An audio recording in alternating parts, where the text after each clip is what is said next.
Olá amigos do canal Aprendendo sobre Mediunidade, sejam bem-vindos a mais um vídeo de inspiração. Hoje eu vou usar essa apostila aqui, ó, muito interessante, que é o Estudo e Prática da Mediunidade.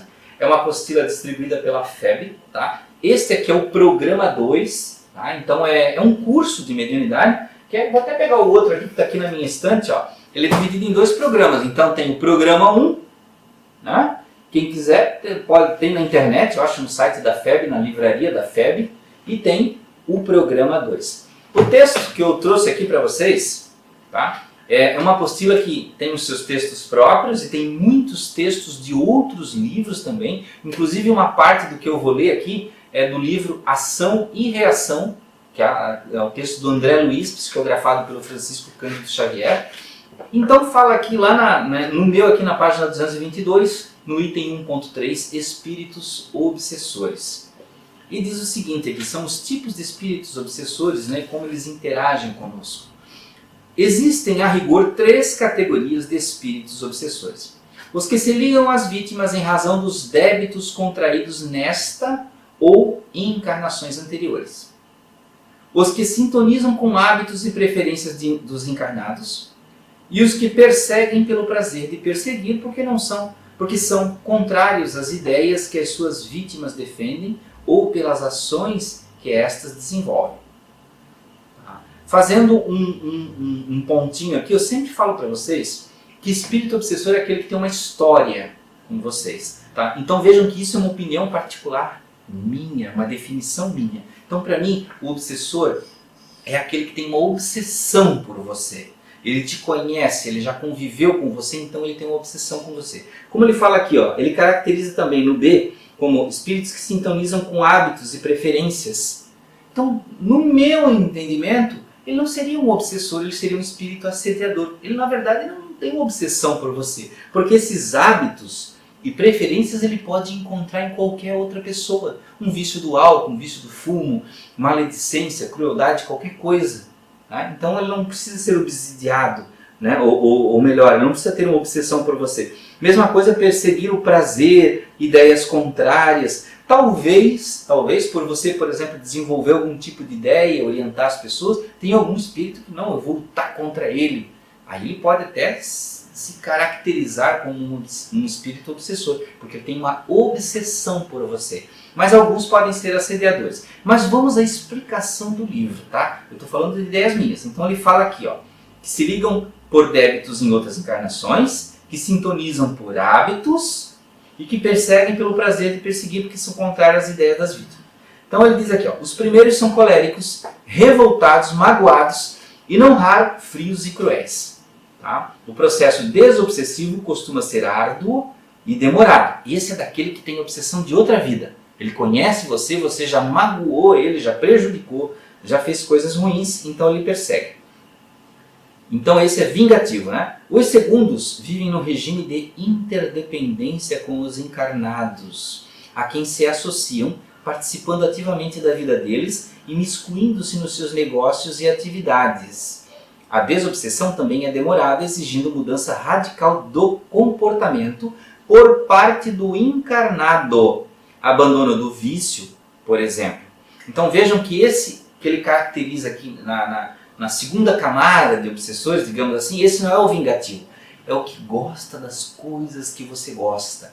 Bebida em excesso, fumo, vícios de todo tipo, desregros da personalidade de todo tipo, egoísmo, a sexualidade exacerbada, a sensualidade exacerbada, desejos do ego, né, de ficar pisando nas outras pessoas, humilhando, agredindo.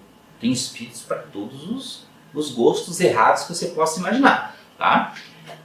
Os últimos provocam uma série de aborrecimentos na vida das pessoas que eles escolhem como vítimas. Mal-estar orgânico, discórdias, conflitos e intrigas entre as pessoas, desarmonias variadas no ambiente doméstico ou profissional, etc. A desobsessão alcança êxito quando o perseguido compreende as intenções do perseguidor espiritual. Aqui a gente pode classificar esse último que persegue porque você tem um objetivo que ele não gosta. Vamos dar um exemplo? Você trabalha em reunião mediúnica no centro espírita. E você está ajudando outras pessoas a se libertarem de obsessões.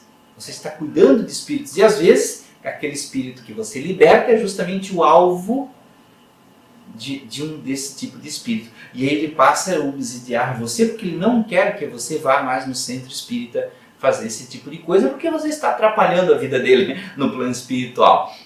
Tá? Isso não quer dizer que nós devemos desistir, porque os processos obsessivos são naturais. Na vida de encarnado, quantas pessoas nos perseguem, seja no trabalho, família, né? e cismam, digamos assim, com você por algum motivo. Tá? Então, a questão é sempre você persistir no bem. E ele continua aqui. Os obsessores são, em geral, muito astutos e, segundo informações colhidas pelo espírito André Luiz, desenvolvem técnicas e recursos obsessivos em instituições existentes no plano espiritual. Olha só, mantidas por inteligências criminosas, homiciadas temporariamente nos planos inferiores. Eis o que um obsessor afirma desassombradamente. Então aqui vem o relato do André Luiz no livro Ação e Reação sobre espíritos obsessores que sim, fazem curso de obsessão no plano espiritual. Tá? E ele diz o seguinte: sim, aprendemos nas escolas de vingadores, que não é aqueles da Marvel, tá? Escolas de vingadores que todos possuímos, além dos desejos imediatistas comuns. Olha que importante que ele diz, como eles são detalhistas e científicos. Todos possuímos, além dos desejos imediatistas comuns, em qualquer fase da vida, um desejo central. Obsessores aprendem psicologia. Ou tema básico dos interesses mais íntimos, ou seja, dentro lá do nosso cerne, tem uma coisa, ou várias, né, que nós gostamos mais, que é o nosso objetivo maior, que atende ao nosso ego. Por isso, além dos pensamentos vulgares que nos aprisionam à experiência rotineira, emitimos com mais frequência os pensamentos que nascem do desejo central, que nos caracterizam pensamentos esses que passam a constituir o reflexo dominante da nossa personalidade.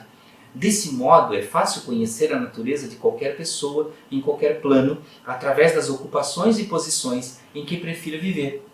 Assim é que a crueldade é o reflexo do criminoso, a cobiça é o reflexo do usurário, a maledicência é o reflexo do caluniador, o escárnio é o reflexo do ironista e a irritação é o reflexo do desequilibrado, tanto quanto a elevação moral é o reflexo do santo. Conhecido o reflexo da criatura que nos propomos retificar ou punir, é, assim, muito fácil superalimentá-la com excitações constantes, robustecendo-lhe os impulsos e os quadros já existentes na imaginação e criando outros que lhe superponham, nutrindo-lhe dessa forma a fixação mental. Olha só a aula de obsessão que o Espírito deu aqui e como eles atuam no nosso psicológico. Então vou ler só mais um último parágrafo que já não é mais do livro. Os obsessores podem agir por si mesmos, executando diretamente a obsessão ou por meio de outros espíritos que dominam, transformando-os em executores de suas vontades. Olha só, obsessão terceirizada. Vampirizam os obsidiados, espoliando as suas energias vitais e, pela hipnose, projetam quadros mentais, também denominados impressões alucinatórias, cerceando a atividade intelectiva dos que se encontram sob seu jugo. Então, olha só, eles tentam, conforme o que o André Luiz falou aqui no relato do obsessor, no livro do André Luiz, e olha o que ele fala aqui sobre cercear a atividade intelectiva. Eles acham na nossa mente os nossos objetivos centrais, os nossos egoísmos, os nossos objetivos sórdidos, os nossos pensamentos mais desregrados, que estão lá no nosso id da personalidade, aqueles que são os mais básicos, os mais bárbaros, e eles tentam superalimentar, como ele falou ali, esses instintos, esses desejos mais fortes, que geralmente não, são os desregrados, né? São aqueles que nos levam para um lado errado. Então eles vão dando informações mentais, telepáticas, para nos influenciar. Talvez alguns digam assim, mas Anderson, o mentor espiritual não faz nada? Faz. Ele deixa você decidir. Ele está sempre fazendo o serviço contrário, lhe dando informações telepáticas positivas para o bem, para o amor, para você evoluir, mas é você que escolhe. Eu vou ouvir o obsessor ou eu vou ouvir o mentor espiritual? Quem que eu vou ouvir? Eu vou ouvir aquela instrução que me dá prazer porque ela está colocando para fora uma coisa lá do meu íntimo? Por exemplo, como ele falou aqui da maledicência e do caluniador. Naquele momento que eu tenho uma fofoca para contar, eu ouço o meu obsessor que desconta, ninguém sabe, você que vai falar novidade. Ou você vai ouvir o seu mentor espiritual que está dizendo que você não tem necessidade de comunicar tal coisa, de enxovalhar a vida alheia. Você não tem necessidade de baixar o seu padrão vibratório. Ele está dizendo, fique comigo aqui num padrão vibratório melhor. Mas acontece que dentro de você o reflexo de prazer que vem lá do íntimo, como ele falou, esses desejos centrais, esses temas básicos da personalidade, que você tem que eliminar. Não é o seu mentor espiritual, não é Deus, não é Jesus. É você que vai melhorar isso dentro de você, de forma a você deixar de ser alvo dos espíritos obsessores. As pessoas dizem, Deus, como é que afasta, melhora a sua personalidade? E aí ele se afasta. Melhora os seus desejos, a sua forma de reagir às pessoas. E aí os espíritos obsessores se afastam. Ninguém afasta para você. Então é assim que as coisas mudam. Então, meus amigos, grande lição aqui, André Luiz, e também aqui do Estudo e Prática da Mediunidade, Programa 2. Espero que tenham gostado do vídeo. Prazer por ficar até aqui. Muita paz, muita luz. Até o próximo.